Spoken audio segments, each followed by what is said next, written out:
There was a high school campus in Tacoma, Washington, and we had been gathering with our student host. So she has started a club called Jesus Club to reach her campus. So Jesus Clubs are evangelist focused, outward focused, and all gospel. So they're like, the goal of those clubs is to be during the day so students can easily come and to preach the gospel every single week to see new students come to believe in Jesus.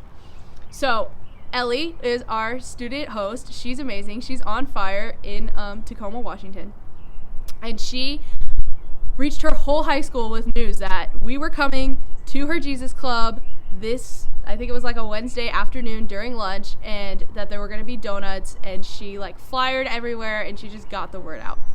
So we get there on that Wednesday, and this room is packed. There's like 125 high schoolers in this room while we're there.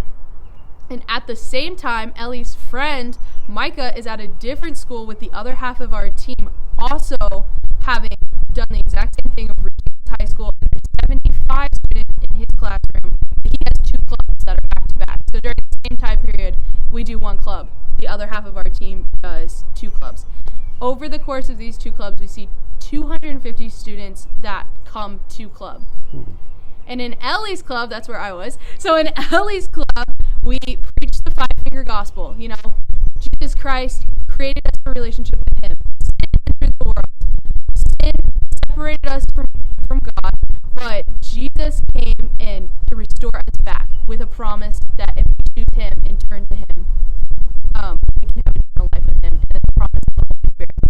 That's the 5-finger gospel. That preach. And there's these students in this room because it's so big and there's so many students. Like, students were on the floor. Students were like crammed into the corners of the room. Like, more students would come and see the amount of students in this classroom and just walk away because they were like, there's way too many people in this room. And there was this group that was just like not paying attention, like just the whole time, just kind of like being chatty as we do, as you know.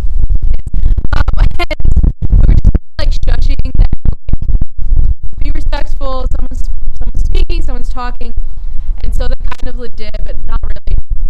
I'm gonna do a salvation call. Who in this room wants to give their life to Jesus? Who wants to turn from their ways and just give it all to Jesus? Almost every single person in that group, I think it was like 10 people, raised their hand, plus at least 30 others in the room. It was crazy. It was like, what? You weren't even paying attention. But then they gave their lives to Jesus. And across all 3 clubs, since the other school had 2, we saw 75 salvations that we know of. Those are the ones that we were able to count, but there were probably more because hands just kept popping up. And it's crazy to just see that when the gospel is preached, it can't be denied. Like, there's never been a time where we've gone into a high school and unsaved students have showed up that at least one person doesn't give their life to Jesus, because that's the power of the gospel. It is true and it is powerful. It says the word of our testimony is power.